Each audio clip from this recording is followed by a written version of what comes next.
Oke, bismillah. Statement Al-Quran syifa sebagai obat. Apa itu syifa? Itu dulu. Ya, apa itu syifa? Saya ingin selalu bergerak dengan pemahaman yang jelas. Ada apa namanya? Ontologi, epistemologi, dan aksiologi. Kita arahkan ke dasarnya dulu, ontologinya. Quran surah ke-17 Al-Isra. Ya, di ayat yang ke-82. Allah memberikan statement tentang syifa di situ. Ya, paling kiri agak ke tengah sedikit.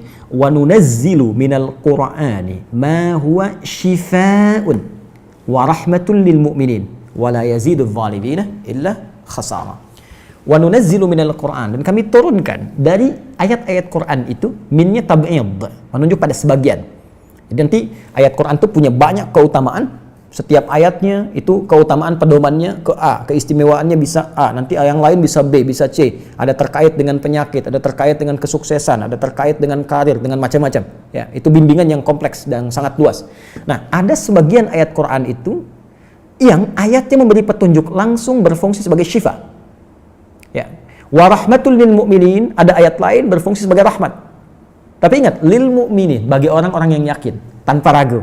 Jadi kalau kita ingin berinteraksi dengan Al-Quran, kaidah pertamanya jangan pernah ragu.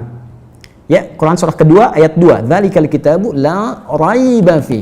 Semua isi Al-Quran akan jadi petunjuk hudan lil muttaqin, bagi orang takwa. Syaratnya la raiba fi. Jangan ragukan sedikit pun. Anda ragu, Anda tidak mendapat manfaatnya. Oke, sekarang kita kembali. Apa itu syifa? Syifa sering diterjemahkan dengan obat. Ya, penawar.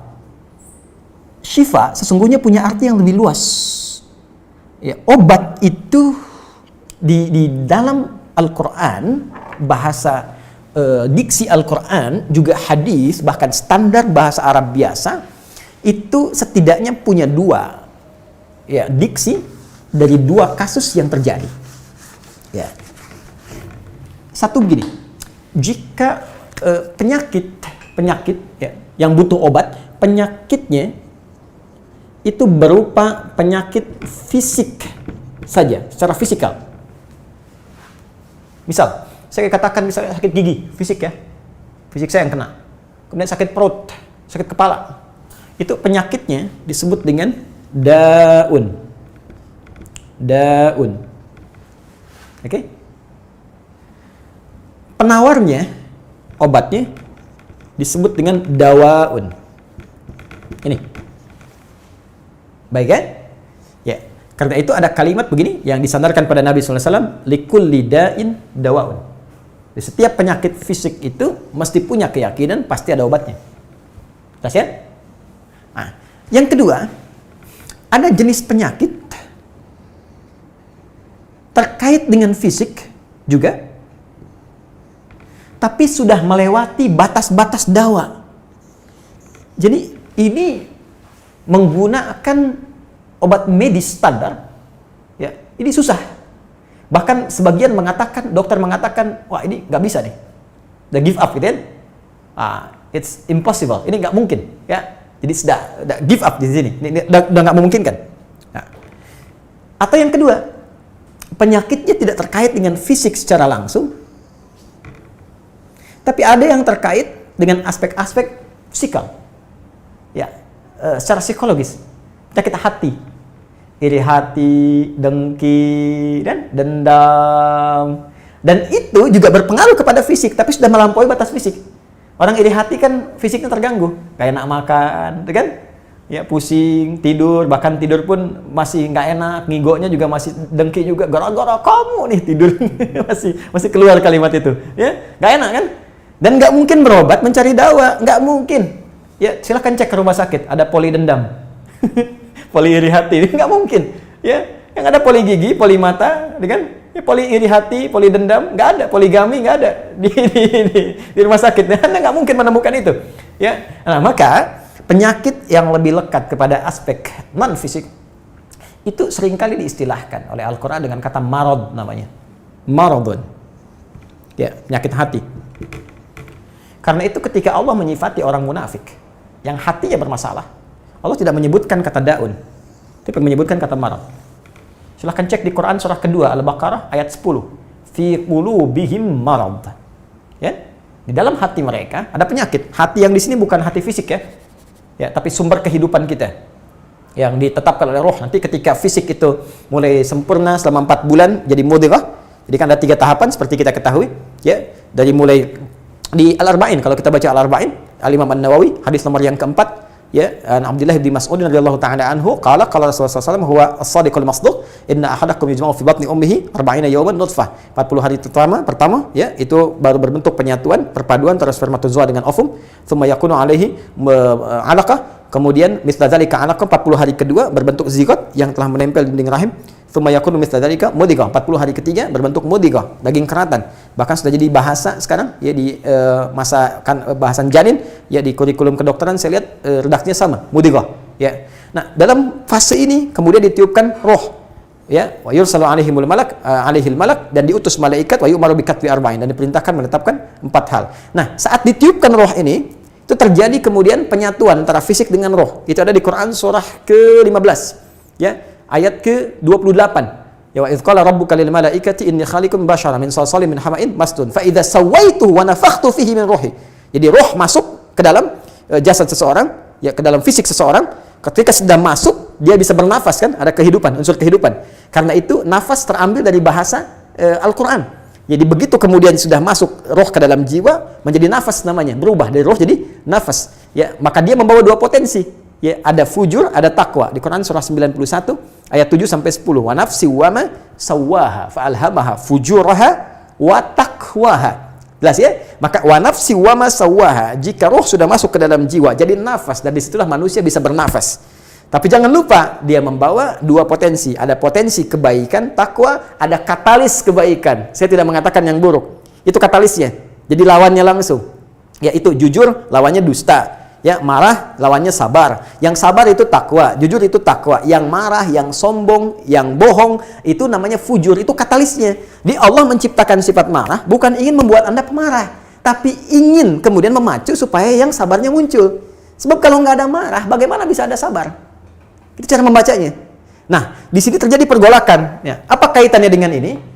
Orang-orang yang tidak bisa mengendalikan sifat takwanya dan tidak menjadikan sifat fujurnya sebagai katalis, tapi diikuti menjadi dominan, maka jadi penyakit di hatinya. Itu yang disebutkan dengan marad namanya. Ya, itulah yang memunculkan penyakit riya, pamer, gitu kan?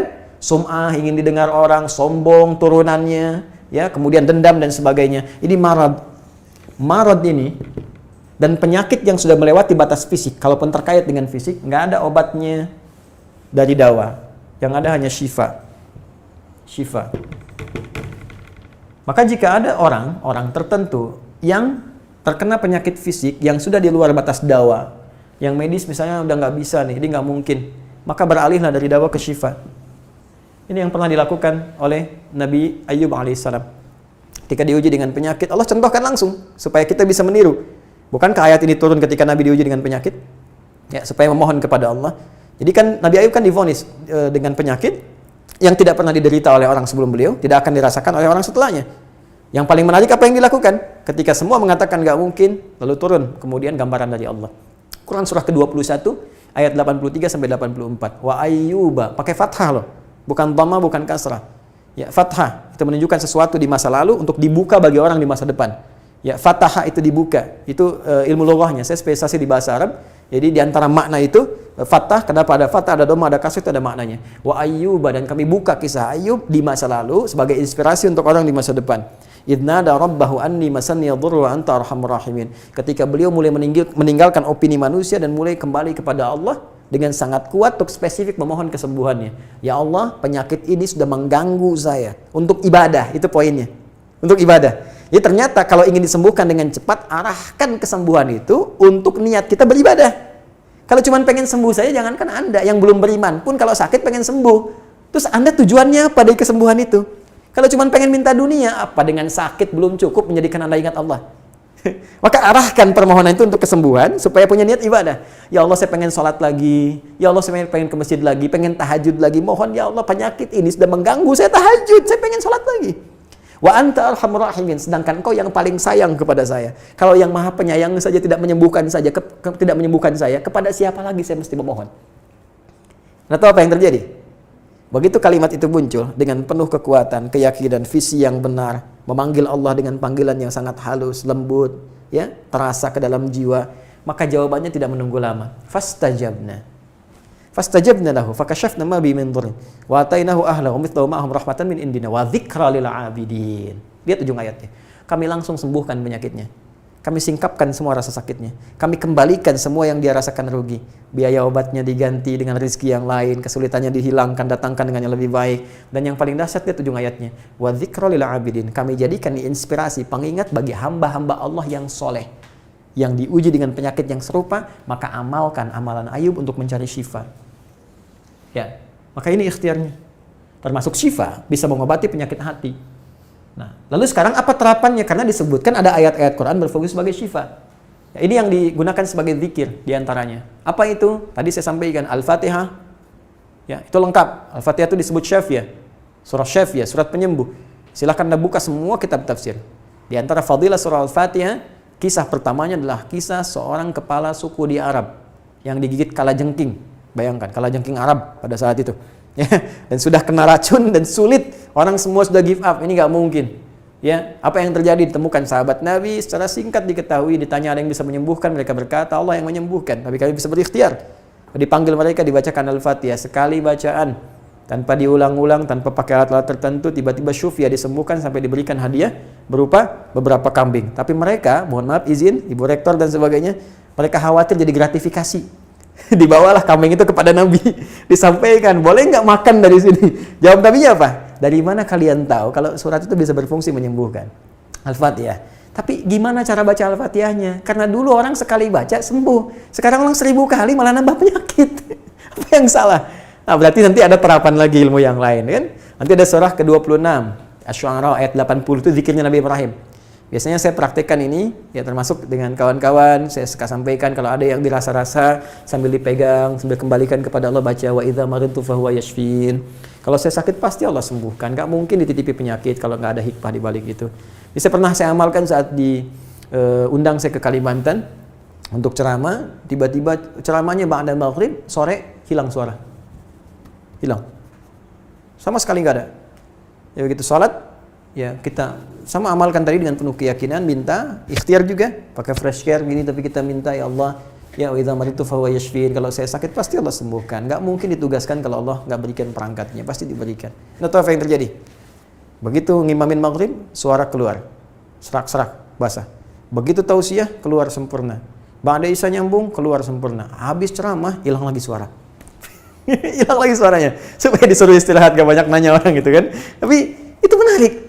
Dan puncaknya tadi, Quran surah ke-21 ayat 83 sampai dengan 84. Tergantung kasusnya. Kalau di kasusnya misalnya kasus mohon maaf ya terkait dengan kehamilan, nanti ada lagi yang lain ayat-ayatnya ya. Misal di Quran surah ketiga ayat 38 sampai 39, nanti di Quran surah ke-19 menjelang persalinan dari ayat ke-25 sampai dengan ayat ke-26, nanti di Quran pas kalau sudah berkembang janinnya, ada di Quran surah ke-7 misalnya ayat 189 dengan doanya dan turunan lainnya. Bahkan bisa diamati teman-teman yang di SPOG misalnya atau di kebidanan, ada nanti ayat-ayat spesifik. Quran surah ke-22 ayat yang kelima, ya ada di Quran surah ke-23 Al-Mu'minunnya ya ayat 11 sampai 13 itu lengkap sekali. Kita bisa gali sampai ke situ. Itu yang kita maksudkan syifa.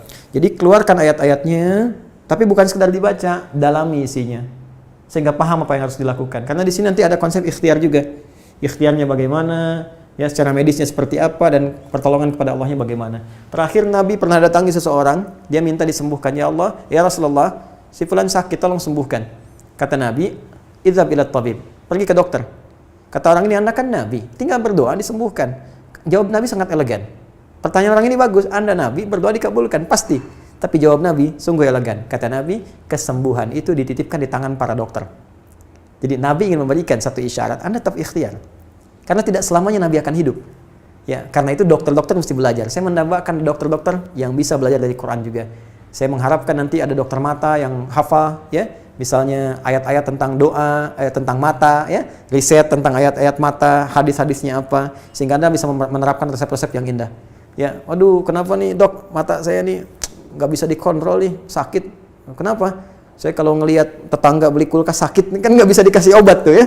Anda bisa kasih resep Quran surat sekian, ayat sekian, ayat sekian. Nah, itu yang banyak kejadian sekarang. Ya, orang matanya sehat tapi tidak bisa membedakan mana milik dia, mana milik orang lain. Demikian juga dengan yang lainnya. Itulah syifa. Wallahu ta'ala a'lam bishawab.